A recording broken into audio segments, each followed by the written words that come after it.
역시 지난주에 수업 못 들어가지고 안 풀리는 사람들은 영상 내일 문제가 보내줬으니까 꼭 보고 푼 다음 다시 확인해봐봐. 38번부터 37번.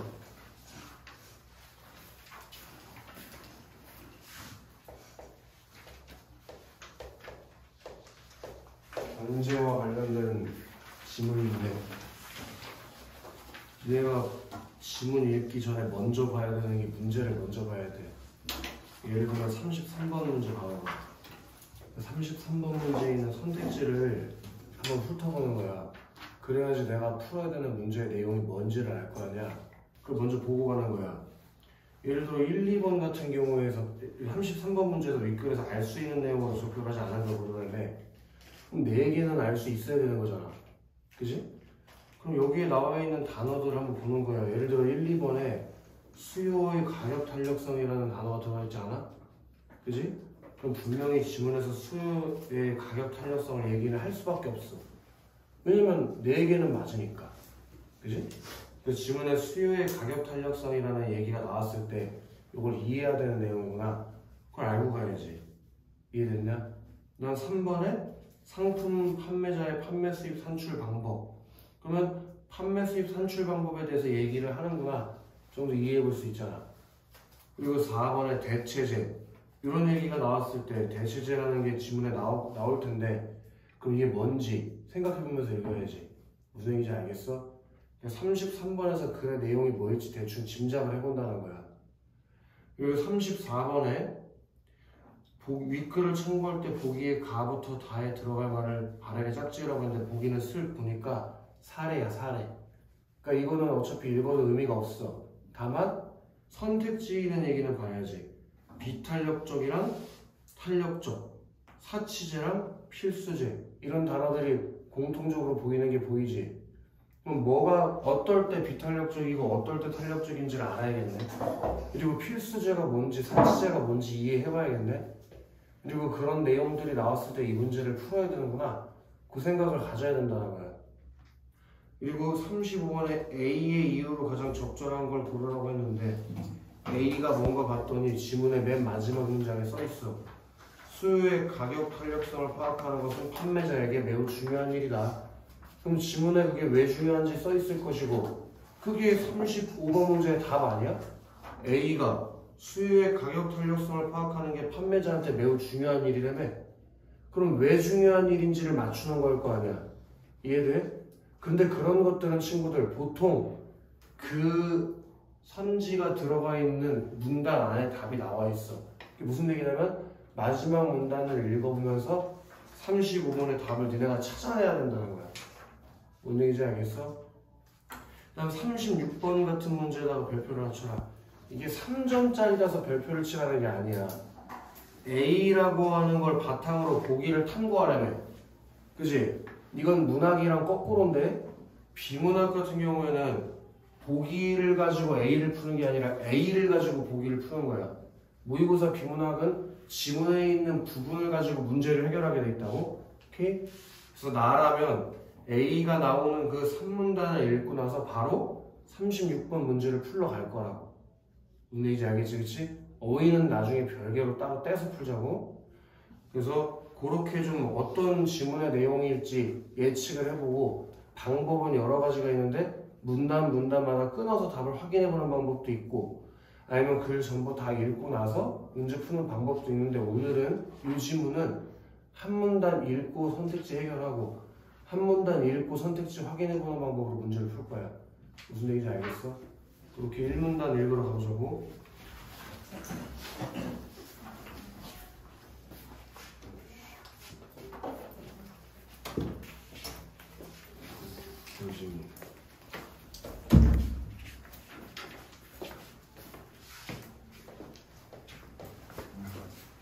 수요의 법칙에 따르면 어떤 상품의 가격 변화에 따라 상품의 수요량은 변한다. 당연한 얘기야.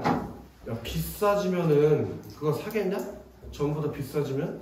그럼 수요가 줄겠지?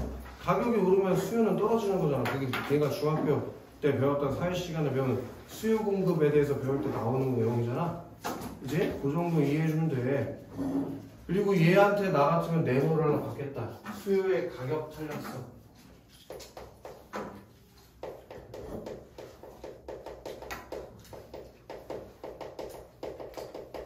이게 1문단에서 가장 핵심어가 될 거고 얘한테 왜 네모를 쳤냐면 아까 33번 문제에서 선택지 봤을 때 수요 가격 탄력성에 대해서 물어봤잖아 우리한테. 그러니까 이거는 지문에 나왔으니까 깃발을 꽂고 가는 거야. 네모를 표시해서. 이해가 돼? 그래서 수요 가격 탄력성은 가격이 변할 때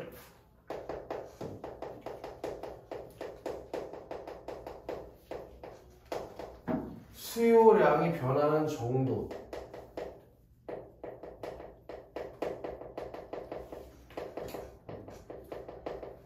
나타내는 지표를 수요가격 탄력성이라고 하는데 고문적인 수요가격 탄력성의 뭐에 대해서 얘기해 준 거지? 개념에 대해서 정의를 해준 거지? 수요가격 탄력성이라는 게 가격이 변하면 수요량이 어떻게 변하는지에 대해서 보여주는 지표래. 그건 꼭 이해를 해야 되는 거야. 개념을 정의해줬으니까. 자, 가격 변화에 따른 수요량의 변화가 민감하면 얘도 뭔가 동그라미든 네모든 표시를 좀 해주는 게 좋은데 탄력적.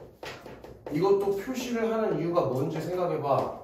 34번 선택지에서 뭐가 탄력적이고 뭐가 비탄력적인지 골라야 된다고 했잖아. 그럼 어떨 때 탄력적이고 어떨 때 비탄력적인지 알아야 되는 거 아니야? 어떨 때 탄력적이래? 가격 변화에 따른 수요량의 변화가 가격 변화에 따른 수요량 변화가 민감하면 그건 탄력적이고 그리고 가격 변화에 따른 수요량의 변화가 민감하지 않으면 얘도 똑같은 표시 하나 넣어주자고 비탄력적. 얘는 가격 변화에 따른 수요량의 변화가 민감하지 않으면 그게 비탄력적이에요. 이건 이런 얘기겠지. 가격 변화에 따라 수요량의 변화가 크다. 엄청 수요량의 변화가 많다. 그럼 탄력적인 거고 수요량의 변화가 가격이 많이 오르든 적게 오르든 크게 변하지 않는다. 그럼 비탄력적이라는 얘기잖아. 이해되나? 그럼 1문단 읽고 풀 수 있는 게 있는지 가서 보는 거야. 33번에 1번 같은 거 어때? 33번에 1번 수요가격 탄력성의 개념. 지금 여기서 나왔잖아. 1문단에 가격이 변함에 따라 수요량이 변하는 정도를 나타내는 지표가 수요가격 탄력성이라며. 그럼 알 수 있으니까 지우면 되지 뭐. 알 수 없는 게 답이라며. 이해가 되나? 나머지 선택지는 고를 수 있는 게 없잖아. 그치? 그럼 다음 문단 내려가서 읽는 거야. 2문단.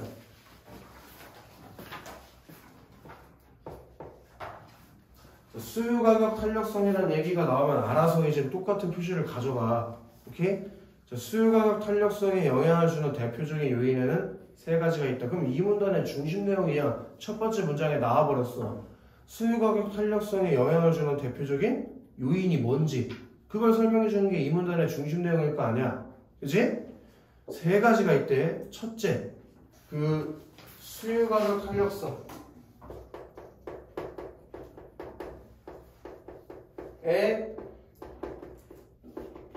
영향을 주는 요인. 이게 이 문단의 중심 내용일 텐데 그 첫 번째가 거기 뭐 몇 줄을 쓰든지 뭔가 표시를 해주는 게 나중에 문제 풀 때 좋겠지? 대체제의 존재 여부.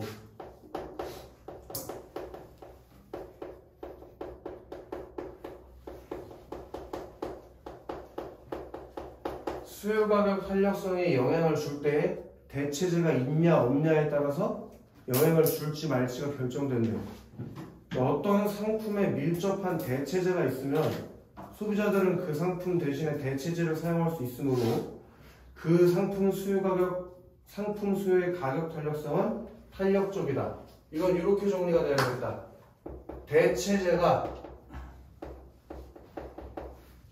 대체제가 있을 때가 있고 대체제가 없을 때가 있다. 이렇게 정리가 돼야지, 그치? 방금 뭐라 그랬지? 대체제가 있으면 수요가격 탄력성은 탄력적이라고 했으니까 1문단의 내용에 근거해서 민감하다고 얘기하면 되겠지, 그치? 이게 무슨 얘기인지 내가 이해 못할까봐 질문에서 친절하게 예시도 주잖아. 예시. 그치? 예를 들어서 버터는 마가린이라는 밀접한 대체제가 있기 때문에 버터 가격이 오르면 버터의 수요량은 크게 감소하면 버터의 수요 가격 탄력성은 탄력적이다. 요 예시를 가지고 이게 무슨 말인지 이해해야 된다고. 야, 버터 값이 오르잖아.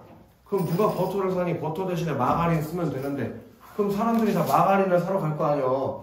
그럼 버터의 수요는 떨어지겠지. 안 사니까. 그게 민감하다는 뜻이래. 예시를 가지고 끌고 와서 글의 내용이 뭔지 이해를 해봐야지. 아시겠어? 더 이거 당연히 이해가 되는 거지? 반면에 달걀은 마땅한 대체제가 없으므로 달걀의 수요 가격 탄력성은 비탄력적이다. 달걀 값이 올라. 그럼 나 무조건 달걀 먹어야 되는데 달걀 값이 올라. 근데 달걀을 대신할 다른 수요가 없잖아. 그럼 달걀 값이 올라도 달걀을 사 먹어야 돼. 그치? 그럼 얘는 수요가 줄어? 가격이 오른다고? 안 줄어. 그러니까 대체제가 없는 경우에는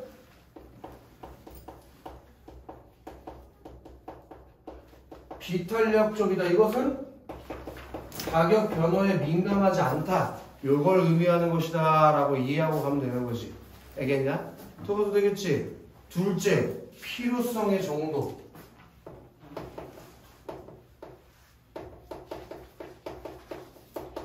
필요성의 정도에 따라서 또 수요 가격 탄력성에 영향을 줄지 말지가 정해진대. 그지? 더 읽어보자고. 자, 필수제의 수요의 가격 탄력성은 대체로 비탄력적인 반면에 필수제, 여기서 이제 겁나게 주목을 했어야 됐을 거예요. 왜냐면 분명히 우리가 아까 34번 문제에서 필수제와 사치제를 구별하는 문제가 하나 있었거든. 그러면 여기서부터 눈이 번뜩 뜨여야 돼. 아, 이거 가지고 푸는 문제가 하나 있었지. 이거 잘 읽어가지고 문제 맞춰야겠다는 생각이 번뜩 들었어야 한다고. 그러니까 요 수요가격 탄력성에 영향을 주는 요인이 세 가지가 있었는데 그 중에서 이 두 번째 요인이 문제랑 연결되는 거였다고. 이해가 돼? 그럼 여기는 좀 더 주목해서 읽었어야지. 얘가 문제 34번이랑 연결되는 거니까 이런 것 때문에 문제를 먼저 읽고 와서 지문을 읽는다는 거야. 뭐가 더 중요하고 뭐가 덜 중요한지를 알아야 되니까. 이해되냐? 아까 전에 필수제에 대한 얘기가 문제에서 있었어, 유나야. 절대 우리 유나가 잠깐 눈을 감고 있었던 거지 졸고 있었던 게 아닐 거야. 그렇지, 유나야?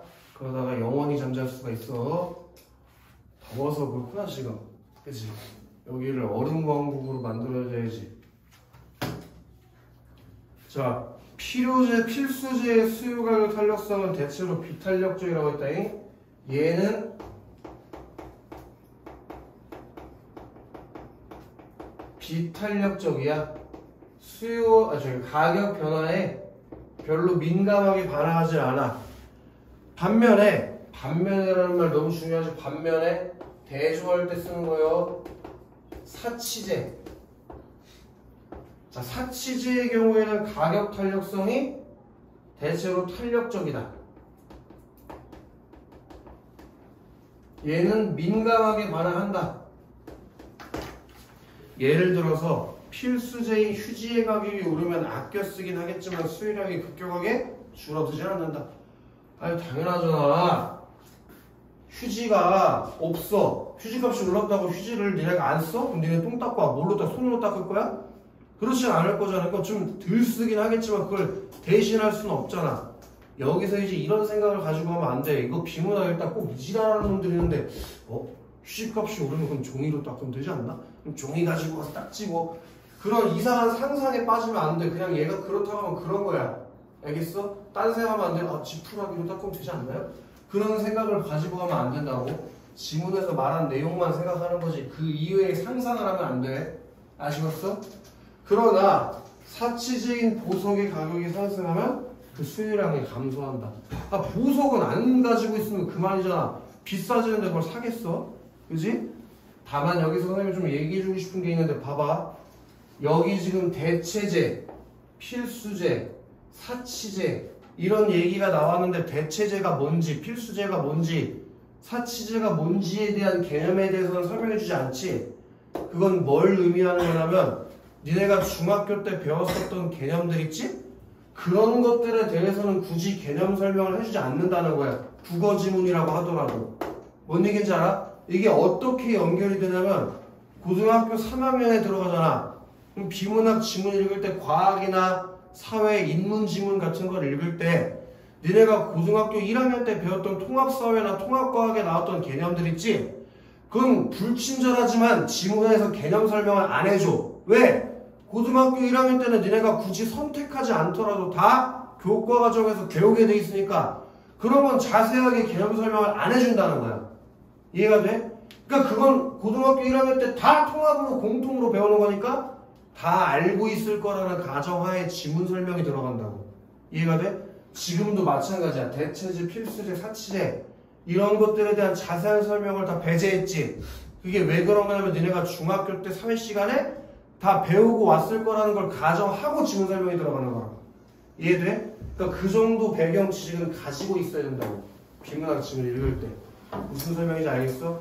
그 정도는 내가 알고 있어야 되는 거야.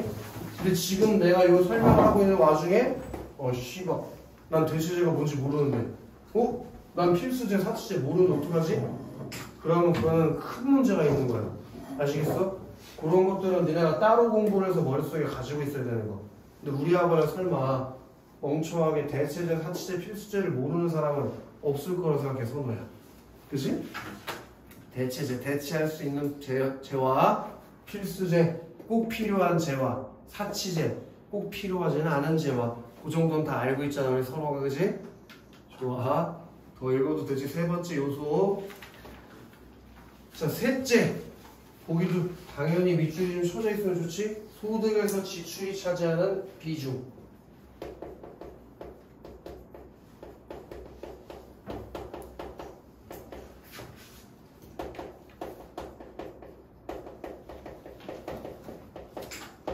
요것이 수요가격 탄력성에 영향을 주는 세 번째 요인인데, 자, 해당 상품을 구매하기 위한 지출이 소득에서 차지하는 비중이 높을수록 소득 전체에서 지출이 차지하는 비중이 높을수록 그럴수록 얘의 수요가격 탄력성은 커진다.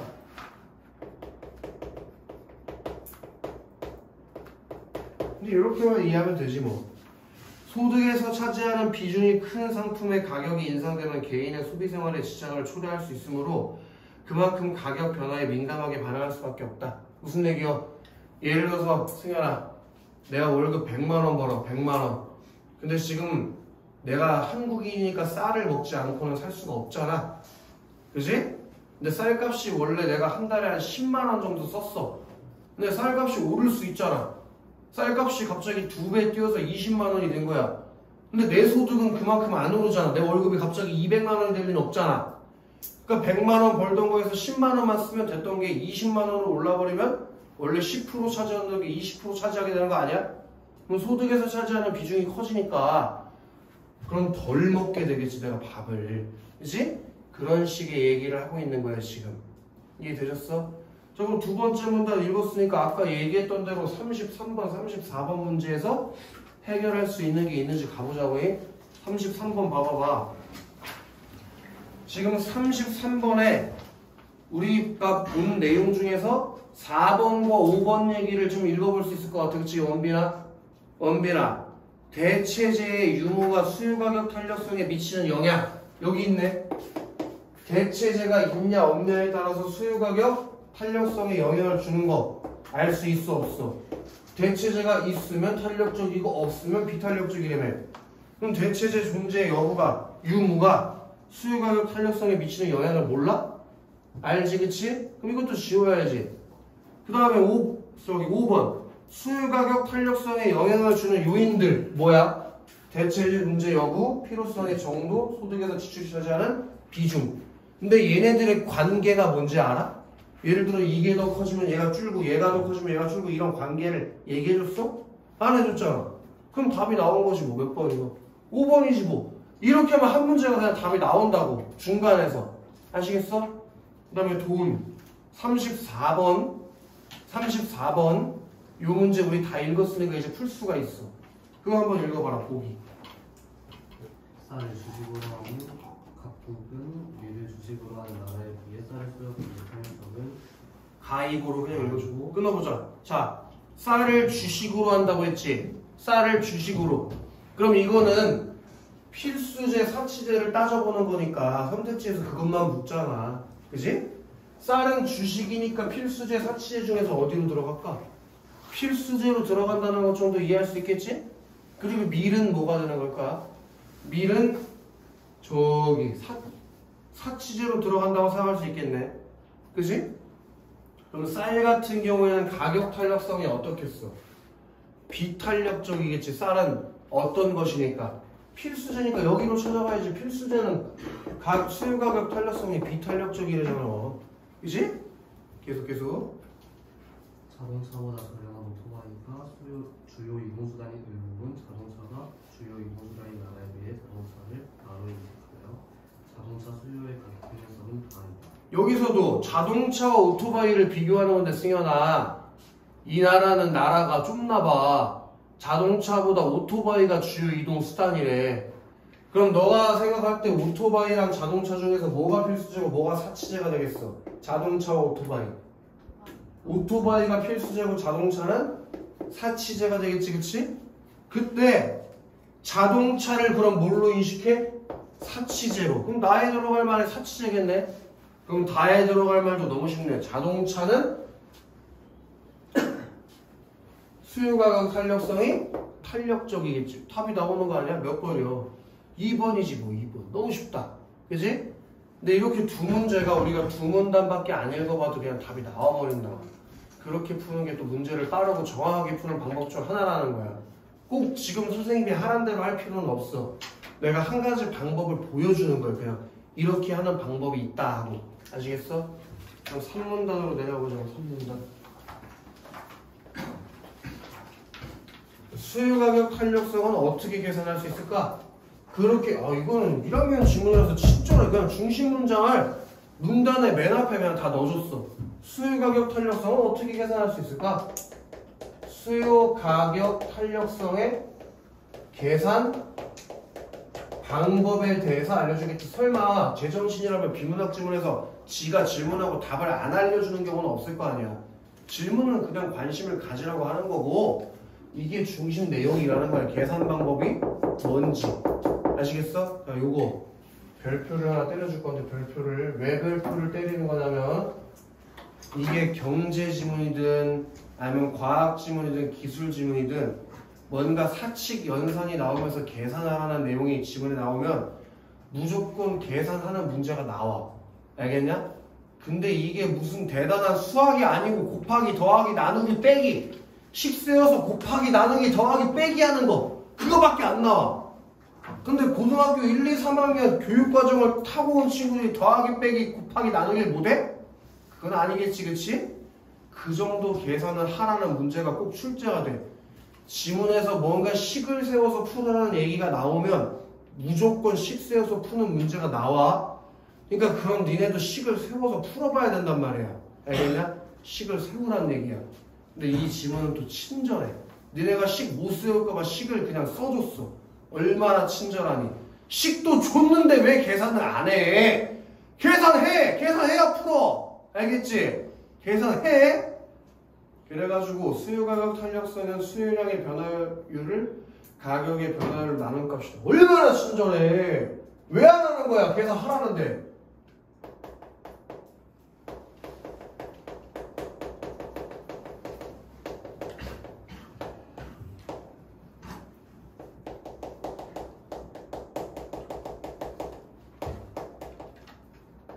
요렇게 계산하면 원빈아 뭐가 나온대?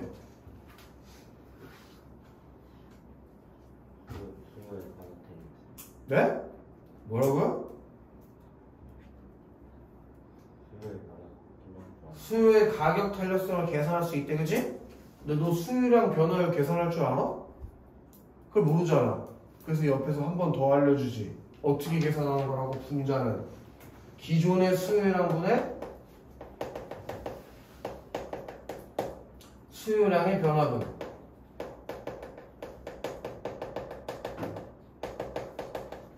이걸 계산해서 절대값을 씌우면 그게 수요량 변화율이 나온다는 거 아니야? 그리고 분모에 기존 가격분의 가격 변화분. 이걸 나눠가지고 절대값 주시면 가격의 변화율이 나온다고. 그걸 또 나누면 그게 수요가격 탄력성을 산출하는 방법이라고. 아시겠어? 그럼 더 읽어볼까? 야, 친절하다. 또 예시도도 너네가 이거 계산 못할까봐 예시도도 친절하게. 아이스크림 가격이 10% 인상되었는데 아이스크림의 수요량은 20% 감소했다고 하자. 이 경우 수요량의 변화율이 가격 변화율의 2배에 해당하므로 왜야? 수요량의 가격 변화율이 20%고 수요량의 변화율은 20%고 가격 변화율은 10%니까 원래 감소는 마이너스를 해야 될 텐데 어차피 절대값 씌워놨으니까 마이너스 하든 플러스 하든 그건 중요한 게 아니잖아. 그지? 그러니까 그걸 10%분의 20% 하면 2 나오는 거 아니냐. 그래서 수요량의 가격 탄력성은 2가 나온다고. 2가. 아시겠어? 이 정도는 뭐 바보가 아니라면 다 할 수 있는 거지. 근데 일반적으로 수요의 가격 탄력성, 여기 또 중요한 얘기가 나오네. 수요 가격 탄력성이 1보다 크면, 이게 1보다 크다 그러면 탄력적인 것이고, 수요 가격 탄력성이 1보다 작으면 그게 비탄력적인 재화다 이거야. 그치? 무슨 얘기 했었지? 여기가 A에 해당하는 거니까 그 A와 관련이 있는 36번 문제를 지금 풀러가야지. 36번 풀러가보자고. 그리고 아까 풀어봤지만 33번 문제도 여기서 해결되는 선택지가 있지? 33번에 3번 상품 판매자의 다시 5 몇 번이지? 2번 수요의 가격 탄력성 산출 방법. 지금 알려줬잖아. 식을 알려주는데 뭐 이게 안 나와? 나왔잖아. 그지? 그럼 36번 풀러가보자고. 거기 표의 기존 가격 변화분 이거 왜 줬겠어? 계산하라고 주는 거야. 계산하라고. 계산해야 풀 거 아니야. 그지? 자, 그럼 이제 선택지로 가서 거꾸로 계산해보자고. 김밥의 가격 변화율 구하래. 김밥. 그리고 영화 관람권. 계산하지 뭐. 이 녀석의 가격 변화율 구하래. 김밥의 가격 변화율 원빈아. 김밥의 기준 가격이 얼마래? 2,000원. 그리고 김밥의 가격 변화분은 얼마래? 500원. 그러면 원빈아 너 이 정도 할 수 있잖아. 그치? 이거 몇 나오냐? 어? 4분의 1. 그치? 그 다음에 원빈아 얘 김밥의 수요량 변화율 그럼 기준 수요량은 얼마래? 100개. 수요량 변화분은 몇이래? 20개. 그럼 이건 뭐 나오냐? 5분의 1. 그럼 너 4분의 1하고 5분의 1 중에서 뭐가 더 크냐? 4분의 1이 더 크지? 그럼 4분의 1이 더 큰데 왜 5분의 1이 더 크다고 하냐고. 그지? 아니잖아 1번은. 됐나? 선호. 나누기 할 줄 알지? 비교할 줄 알지? 다 할 줄 아는 거잖아. 그 다음에 재원. 영화 관람권의 가격 변화율을 구하래. 영화 관람권의 기존 가격은 얼마야 재원? 10,000원. 오, 비싸네. 근데 가격 변화분은 얼마래? 2,000원. 그럼 계산하면 뭐 나와? 5분의 1 나오겠지, 그치? 그 다음에 재원. 영화 관람권의 기준 수요량은 얼마래? 2,500장. 그리고 변화분은 몇이래? 1,000. 그럼 뭐 나와? 5분의 2. 누가 크냐? 5분의 2가 크지 않아? 근데 가격 변화율이 더 크다는데? 맞아? 5분의 1이 5분의 2보다 커? 아니잖아. 그지? 그러니까 1번, 2번 다 안 되네. 그 다음에 선호야. 이거 가지고 이제 수요 가격 탄력성 구해야 되는데 이렇게 되는 거 아니야? 4분의 1분의 5분의 4. 그지? 이런 것까지 해줄 필요는 없겠지만은 이렇게 해야 네가 알 수 있는 수가 나오잖아. 그지? 여기를 다 날려야 될 거 아니야. 그럼 얘 결과값이 몇 나오냐? 5분의 4 나오겠네. 그지? 마찬가지로 여기도 이렇게 되겠네. 그럼 얘 결과값은 뭐 나오냐? 2 나오지.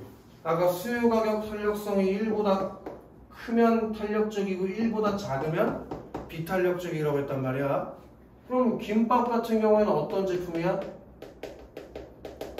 비탄력적인 재화가 될 것이고 영화 관람권은 탄력적인 재화구나 하고 알 수 있는 거 아니냐?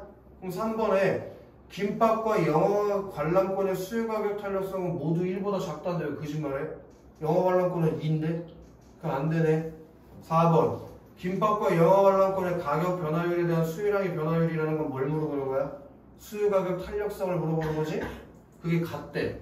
아니 눈이 달려있으면 5분의 4랑 2가 같다고 판단할 수가 있나? 당연히 5번이겠지. 김밥의 수요가격 탄력성은 비탄력적이고 영화 관람권은 탄력적이다. 이해되나? 간단하게 계산해보면 되는데 이거 안 해가지고 왜 틀리냐고. 이거 뭐 돼? 나누기? 다 하잖아. 이게 왜 틀릴 문제야? 5번 쉽게 구하는 거지. 그지? 자, 그럼 한 장 앞으로 돌아와서 이제 마지막 문단 읽어보자고. 그러니까 여기서 또 해주고 싶은 얘기는 뭐냐면 그래프, 저기 표 나왔다고 쫄지 말라고. 왜 쪼냐고. 국어에 왜 표가 나와. 씨, 난 수학 못 따라. 수포자인데 씨.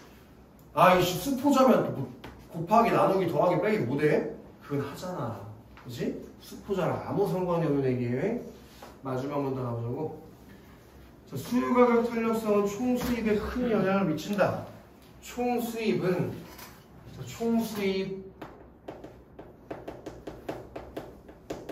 총수입은 상품의 판매자의 판매 수입이면 상품 판매자의 판매 수입. 당연하지. 이 사람이 벌어들인 돈이 총 수입일 테니까. 그지? 동시에 상품에 대한 소비자의 지출인데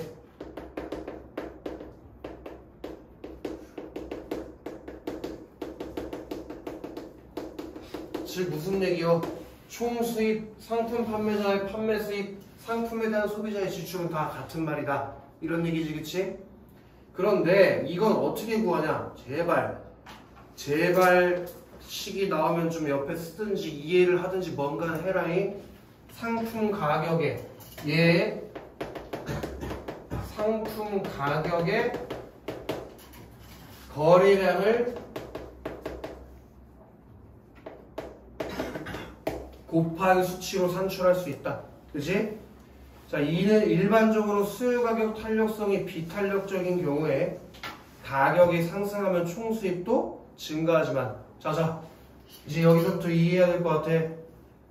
상품 가격 탄력성이 비탄력적인 애들이 있대. 얘네들은 가격이 상승했을 때 거래량이 어때? 거래량이 줄긴 줄지만 아주 조금 줄지. 그지? 왜? 비탄력적이니까. 그래서 결과값은 가격은 많이 올랐는데 거래량은 조금 주니까 총 수입이 늘어날 거란 말이지. 이해되나? 원래 팔던 거에 가격이 올랐어. 근데 거래량은 조금 줄었어. 그럼 결과값은 늘어날 거 아니야. 그지? 근데 탄력적인 건 반대겠지. 반대로도 사고할 수 있어야 돼. 얘는 가격이 오르면 거래량은 탄력적이니까 민감하니까 겁나게 줄겠지. 그럼 사는 사람이 줄어드니까 총수입이 어떻게 돼? 줄겠지. 그지? 그것조차 니들이 이해 못할까봐 예시를 주네. 예를 들어서 어느 상품의 가격이 500원에서 600원으로 20% 상승할 때 수요량이 100개에서 900개로 10% 감소했다면 이 상품의 수요가격 탄력성은 비탄력적이다. 왜 그런가 볼까? 500원에서 600원으로 상승했대. 아니 원래를 해보자고. 원래 500원일 때 몇 개 판대? 100개 판대. 어? 그럼 얘 총 수입이 얼마냐? 5만원 아니냐? 5만원? 그지? 근데 이거 600원으로 올랐어. 그랬더니 사람들이 덜 살 거 아니야. 100원 올랐으니까. 그래서 90개밖에 안 샀대. 그럼 총 수입이 얼마요? 54,000원으로 4,000원 올랐잖아. 그럼 이런 상품은 어떤 상품이야? 총수입이 느는 상품이니까 비탄력적인 상품이다 이거예요. 아시겠어? 이해되냐? 그 얘기를 지금 하고 있는 거예요.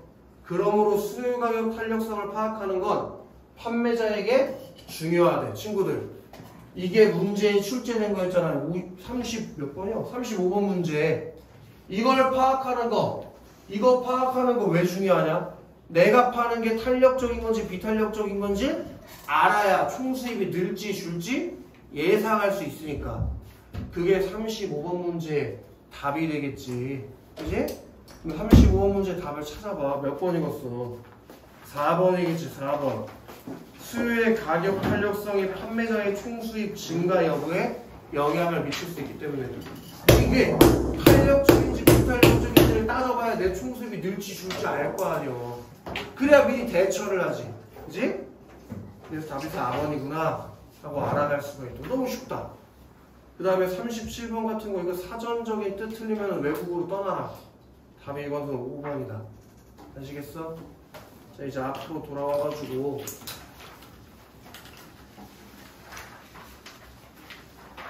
비문화만 연속적으로 하면 지겨우니까 26번부터 28번에